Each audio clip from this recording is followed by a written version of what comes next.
You're packing for your cruise, sunblock in, swimsuit ready, when 2025's new rules turn everything upside down. Passengers are getting stopped for harmless items, hit with surprise fines for no-shows, or even banned from boarding for behaviors they thought were no big deal. Don't let this ruin your vacation. This guide keeps your trip smooth, whether it's your first cruise or your 50th.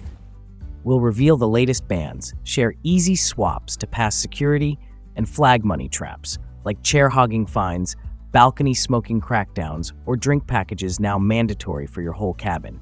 You'll get clear do's and don'ts, plus quick tips to talk your way out of trouble with guest services. By the end, you'll board faster, keep your gear, and avoid costly surprises. Ready? Let's start with the top rules that could spark trouble, literally, before you even set sail. At home, you plug in 5 things at once and it's fine.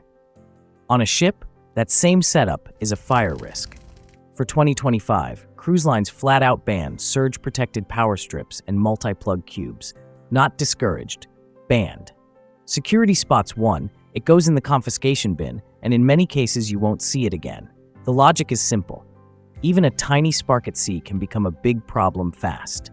If you travel with lots of gadgets, swap the strip for a compact USB charging hub that has no surge protection and no long extension cord. Keep it simple. Phone, watch, earbuds. Rotate charges and skip the heat-making tangle. Don't gamble on that old power bar from your desk. People get stopped at check-in over it all the time and start their vacation with an apology instead of a piña colada. If heat therapy or cozy comfort is on your packing list, there's another looks harmless item that triggers the same safety alarms: heating pads and electric blankets. They feel perfect after a long shore day. Plug in, warm up, drift off. On ships, they're treated like portable ovens. In 2025, most lines flat out ban anything that plugs in and makes heat, including heating pads and electric blankets. Fire risk is the why. One hotspot in a floating hotel is a bigger deal than the same device on land. I've seen brand new pads, still in the box for a sore back, pulled at the scanner with the same polite line from security. If it plugs in and heats up, it stays ashore. If heat therapy helps you, bring single-use heat patches or air-activated warmers instead, and rinse repeat with gentle stretching or a warm shower. If you need more than that, ask guest services before you sail. Some ships can suggest approved alternatives, but plug-in heat is almost always a no. Keep the cozy gear simple, keep the outlets clear, and while we're on looks harmless but isn't, pressurized cleaning sprays fall into the same bucket. Post-pandemic habits die hard, but pressurized cans don't pass at sea. In 2025, major lines, including Carnival and Royal Caribbean, treat aerosol disinfectants as flammable hazards. If it's a pressurized can, it's likely getting pulled. That quick Lysol spritz turns into a longer chat with security, and hiding it in checked luggage won't help. Scanners flag the shape and size of pressurized containers all the time. Bring sealed disinfecting wipes instead. Same clean surfaces, zero propellant, no delays at the terminal. Keep it simple, and you'll board faster. With flammables out of the way, the next surprise isn't about what's inside a can, it's about what's inside your suitcase, smart luggage with batteries that can't come out. Sleek shell, USB ports, built-in tracker. It looks perfect until the scanner asks one question: can you remove the battery? If the lithium pack can't pop out right there, the bag doesn't sail. Lines tighten this in 2025 after overheating incidents. A sealed battery is treated as an unacceptable fire risk. Do a home check before you roll into the terminal. If the battery releases tool-free, you're fine. Carry it separately through screening and follow the crew's storage instructions. If it's sealed, switch to a standard roller or a smart case with a removable pack.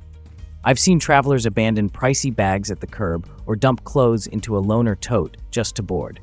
Save the drama and pick luggage the ship will actually accept. Next up is the camera that tempts every creator and triggers the quickest nope from security: drones. Those epic sail-away shots? Not happening. Drones are off limits on board because spinning blades, crowded decks, and port laws are a bad mix. Privacy is a big piece too. Thousands of sunbathers and kids don't pair well with a hovering camera. If you bring one, best case it's locked up until disembarkation. Worst case, you're stopped at the scanner and told to leave it behind. Ports can be even stricter without a permit, so the "I'll only fly it on the beach" plan often dies at the gangway. Save yourself the hassle and shoot from the ship. Upper decks already give you sweeping views without a lecture from security. Think you can outsmart the ship's Wi-Fi with your own device? Think again. In 2025, cruise lines like Carnival and Royal Caribbean ban personal Wi-Fi devices, small internet boxes, or satellite gear. These can mess with the ship's control center, cruise communication systems, or even emergency signals. Crews monitor signals closely, and if your gadget triggers an alert, security might knock on your cabin door. One cruiser's Wi-Fi device got confiscated until the trip ended. Need to stay connected? Use the ship's Wi-Fi plan and save data with simple tricks. Text via apps like WhatsApp, download music or maps before boarding, and log in with one device at a time. That keeps you online without trouble. Security is tough on signals, and just as tough on anything that looks like a weapon, even a toy one. That souvenir water blaster from port looks harmless in the shop. On a ship in 2025, it's a non-starter. Lines like Royal Caribbean and Norwegian block anything that resembles a weapon, even bright plastic toys. In a busy terminal or crowded atrium, a realistic silhouette can trigger alarms and the kind of response nobody wants on vacation. Security will confiscate it at the checkpoint, and it usually doesn't come back, which is how a fun surprise for the kids turns into tears at the scanner. Skip the drama and pick ship-safe gifts, beach balls, plush mascots, or a model ship. If it looks like a weapon from 10 feet away, leave it on the shelf. Communication gear can be tricky too, especially when it steps on the ship's own systems. Let's talk walkie-talkies next. They're handy in theme parks, but on Norwegian Cruise Line in 2025, walkie-talkies are a hard no. The issue isn't etiquette, it's interference. Handheld radios can step on crew channels or emergency signals, so security pulls them and holds them until the last morning. Other lines vary. Royal Caribbean may allow certain models if you arrange it in advance, but Norwegian has moved to a clean sweep, and they do check. If your group needs quick check-ins, use the ship's app messaging, set meeting times and landmarks, or spring for the basic Wi-Fi plan and keep it to texts. You'll communicate just fine without lighting up the bridge console. While we're on safety and policy, there's a family favorite that now has a firm age line: hot tubs and younger kids. It used to be a use-your-judgment area. Not anymore. In 2025, Carnival draws a hard line. Under 12s aren't allowed in the hot tubs. The reasons are safety and hygiene. High water temps plus recirculating systems aren't a great mix for younger kids, and lifeguards don't want to play referee. Parents who let it slide can face warnings and fines that reportedly reach $250, which is a rough way to buy a soak. Keep the peace by steering kids to the family pool or splash areas and saving the whirlpool time for teens and adults. It's still a great day on deck, just at the right spot.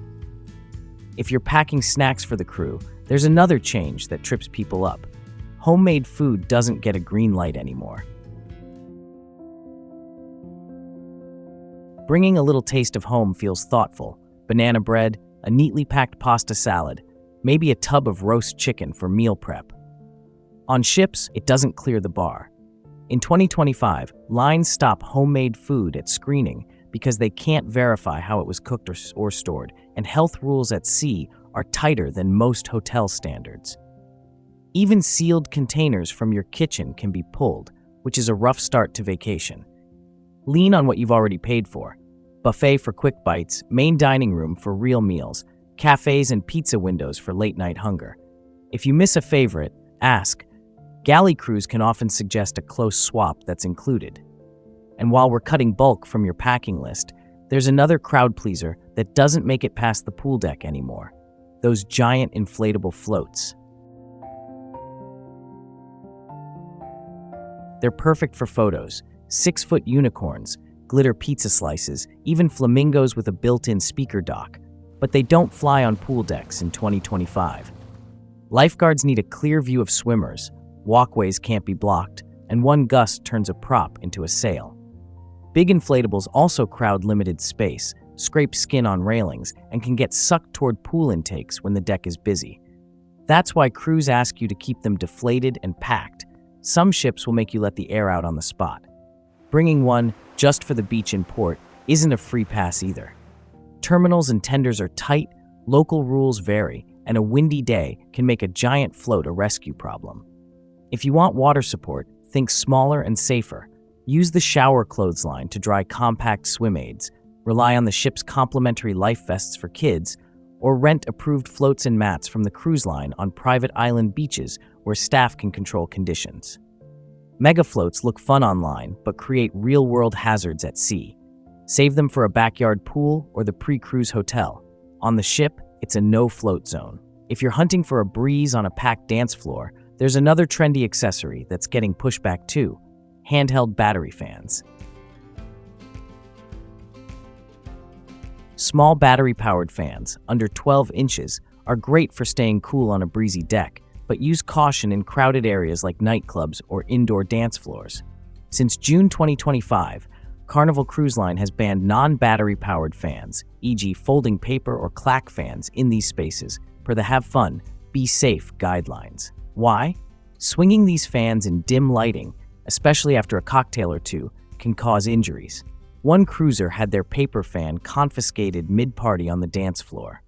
Small battery-powered fans are allowed in cabins or outdoor areas, but if they pose a risk in crowded spots, security may hold them until you leave the area.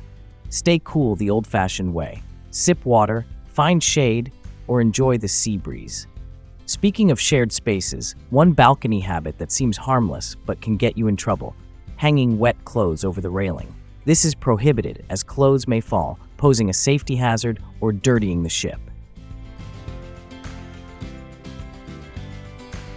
A sunny breeze over your private balcony makes the rail feel like a built-in drying rack, but at sea, it's a firm no. One gust can launch swimsuits and t-shirts into the ocean or onto lower decks, creating litter, slip hazards, and a messy look for the ship. Lines actively monitor balconies. Crew patrols and cameras catch this often, and you can expect a door notice or knock. Repeat offenses may be noted on your file and can trigger a cleaning charge if staff have to retrieve items. Dry the right way, and you'll be faster anyway. Rinse out salt and sunscreen. Press the fabric in a microfiber towel to pull out water, then hang it on the pull-out clothesline inside the shower with the bathroom door cracked for airflow. If you need extra space, use a small freestanding rack inside the cabin. Never hooks or suction mounts on rails, doors, or ceilings. Keep the balcony for coffee and views, not laundry. Your neighbors and the ocean will thank you. And while we're keeping that space pleasant for everyone, there's another mood killer to skip outside this year: portable Bluetooth speakers. Vacation? Playlist? Love it. Public DJ set on your balcony or by the pool? Not this year. Many lines now ban portable speakers outright or limit them to inside your cabin at a whisper, and even that can earn a knock. It's not about your taste in music, it's about shared spaces and tighter deck noise rules. Plenty of travelers have had speakers pulled mid-cruise, not for blasting rock, but for any amplified sound that leaks into hallways and loungers. If you want music, use headphones, noise canceling if you've got them, and keep the vibe personal. And while we're talking sound and shared spaces, there's a bigger shift underway. Lines are cracking down on disruptive behavior across the ship. Cruise ships used to feel like the Wild West: karaoke echoing down hallways, pool deck sound systems at breakfast, and surprise cabin parties after midnight. In 2025, lines are enforcing quiet hours and shared space etiquette much more aggressively. That means no Bluetooth speakers in common areas, no singing sessions in corridors, and no thumping bass through the bulkhead while your neighbors try to sleep. Guests report written warnings for late-night noise and even please keep it down visits over loud balcony chatter. Think hotel standards at sea: keep voices low at night, close doors gently, and take the celebrations to venues designed for them. Staying considerate keeps you off security's radar. And speaking of rules with teeth, there's a new one that trips up friendly game nights: passenger-to-passenger gambling. This one catches people off guard. We're not talking about the casino. We're talking about you and your friends playing left, right, center, or a quick poker hand at the bar and tossing a few $1 bills into the pot. In 2025, several lines, Carnival included, have tightened this hard. If crew sees or hears real money changing hands for any game, they can shut it down immediately, call security, and escalate it to the cruise director. Yes, even the $3 game on the Lido counts. If you want the thrill, take it to the casino where it's regulated and allowed. If you'd rather keep the table vibes casual, play for bragging rights, candy, or non-cash tokens, and you'll be fine. Keep the bills in your wallet, keep the fun on the table. Want a faster way to lose money than a card game? Miss your specialty reservation. That steakhouse sounded perfect until bingo ran long and your table sat empty. In 2025, lines like Royal Caribbean and Norwegian treat specialty reservations like ticketed events. Miss the time or arrive too late, often 10-15 minutes past, and a per-person no-show fee hits your onboard account, roughly $50 each, depending on venue. It applies across the fancy spots: steakhouses, teppanyaki, chef's tables, Italian trattorias, and yes, the charge stings more when you didn't even taste the bread. Avoid it with a couple of easy habits. Treat the booking like theater. Double-check the time in the app, set a reminder, and if plans shift, cancel before the cutoff. Many venues allow same-day cancellations up to a few hours ahead. If you're running late, show up anyway. Host stands can often slide you to a later seating or put you on a wait list, which is still better than a straight fee. And if you booked multiple specialty nights on day one, prune the extras after you see the daily schedule. Conflicts disappear, and so do surprise charges. Food rules are sharper, and drinks are right behind them. Next up, why sharing a drink package now flags your whole cabin. The one package for the cabin, we'll just pass the card era, is done. On big lines like Royal Caribbean, Carnival, and Celebrity, if one adult buys the alcohol package, every adult over 21 booked in that cabin must buy it too. That's not a suggestion. It's coded in the system. Bars scan your CPass with your photo on file, the software tracks order timing, and staff are trained to spot patterns like 2 cocktails rung on one card within minutes and handed to different people. Get flagged and you can lose the package or be billed for a second one on the spot. Exemptions aren't a wink and a nod anymore. I don't drink, I'm expecting, or medical reasons may require formal approval and documentation, often before you sail, and the outcome varies by line. Do the math first. With daily service charges added, the break-even can be 6 to 8 alcoholic drinks per day depending on the ship. If that's not you, go a la carte and check your folio each night, or pick a non-alcohol plan, soda, coffee, or a zero-proof bundle, and enjoy mocktails, sparkling water, and fresh juices without paying bar cart prices for everyone. It looks like the perfect shot, pina colada in hand, bubbles up to your shoulders, until a crew member points at your cup and shakes their head. In 2025, many lines ban drinks in or even right beside pools and hot tubs, and it applies to glass and plastic. The reason is simple: wet decks plus spilled cocktails equals slips, cuts, and liability. Straws and lids don't help much either. One stumble turns a quiet soak into a cleanup with a pool closed sign. Do it the ship-safe way. Finish your drink at the table a few feet back, then hop in, or park your cup on the deckside ledge only where it's clearly allowed. Some ships mark set-down zones away from high-traffic steps. If you're craving the photo, take it on the lounger, not in the water. You'll keep the bubbles open for everyone and your ankles out of the medical center. Deck etiquette's getting sharper across the board, and nothing sparks drama faster than reserving loungers you're not actually using. The towel as placeholder era is over. In 2025, deck crews run timed sweeps to keep loungers moving. Royal Caribbean typically uses about 30 minutes, Carnival around 40, and some ships post their own limits right on the sign near the pool. Here's how it plays out. An attendant tags your chair with the time and a polite "we'll be back." If you're still MIA when they return, your towel, flip-flops, paperback, and sun hat take a field trip to the towel stand or lost and found, and your perfectly shaded spot goes to the next hopeful cruiser. No fine, but no seat either. The fix is simple and drama-free. Park a person, not a pile, if you're stepping away. Take only the chairs you'll actually use instead of staking out a row for a maybe-later crowd. If you're in a group, rotate. Someone swims while someone guards the base camp. And when you arrive, glance at the posted rules so your expectations match the clock. Snapping a quick photo helps everyone keep time without guesswork. Deck etiquette handled, let's talk who can cruise solo, because age rules for independent travelers got tighter this year.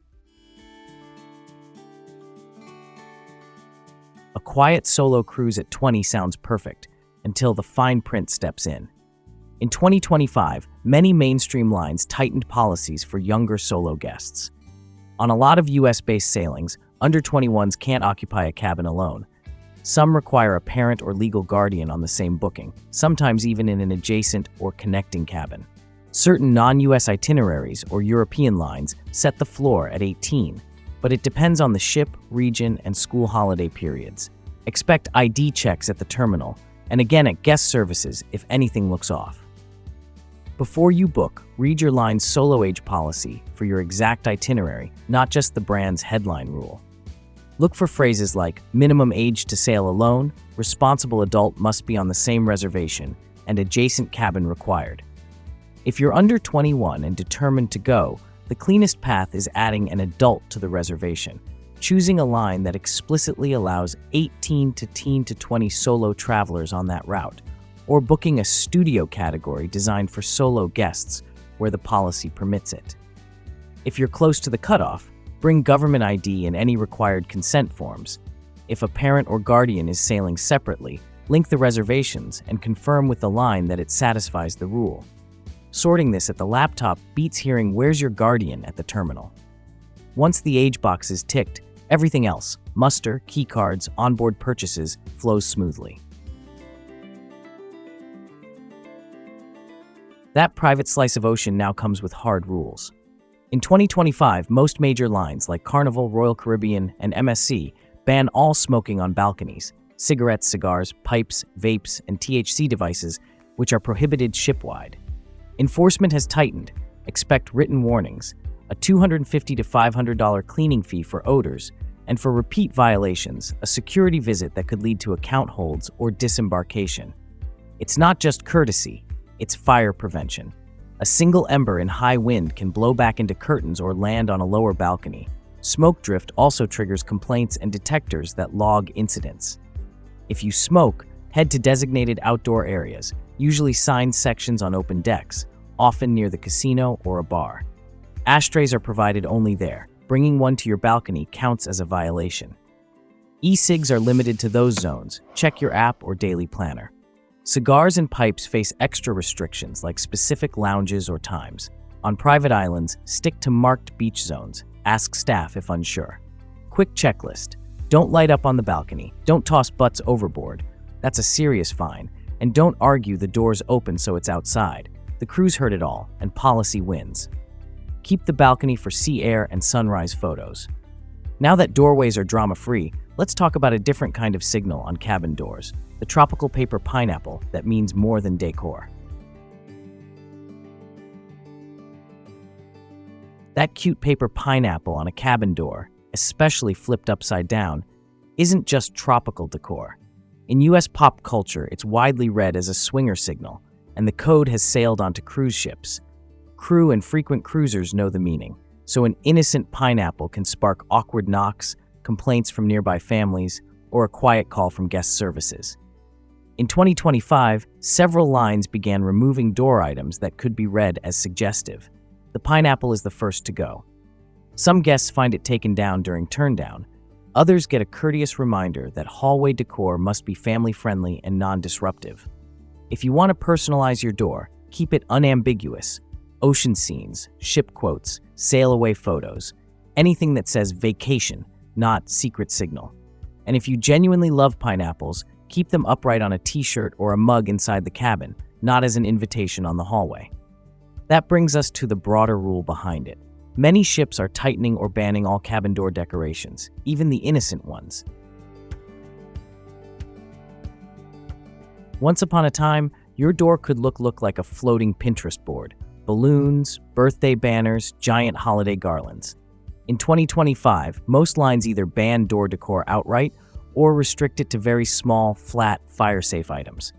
The reasons stack up: flammability, adhesives damaging finishes, blocked peepholes, cabin numbers, tripping hazards in narrow corridors, and yes, some guests turning the hallway into mini Las Vegas.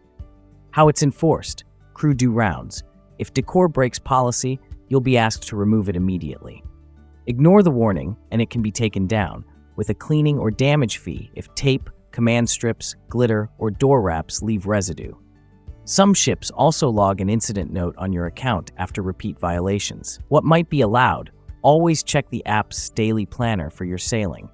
A thin magnetic sign within the posted size, often about letter A4. No protruding 3D pieces, no lights with hot bulbs, no strings, garlands across the corridor, no hooks over the door, and nothing that covers the cabin number or peephole. Balloons, door wraps, tinsel, and anything taped or glued are typically out. A few lines sell pre-approved magnets in the gift shop if you want a safe splash of personality. Smart alternatives: keep the celebration inside, window-safe LED tea lights, a foldable banner across a shelf, not sprinklers, or a digital photo frame on the desk. Snap your party pics there, then let the hallway stay clean and navigable. Decor dialed back? Good. For our final rule, the crackdown moves from doors to wheels, and two fan favorites never roll past security anymore: hoverboards and Heelys. Narrow corridors, moving decks, and crowds shuttling between buffet and bingo don't mix with wheels or lithium. In 2025, hoverboards and Heelys are completely banned on mainstream lines. It's both a fire risk, lithium cells that can overheat, and a safety liability risk, falls and collisions in tight spaces. Only in the cabin, just for the kids, or we'll be careful, doesn't fly. Security treats them like any powered personal transporter that could spark or send someone tumbling.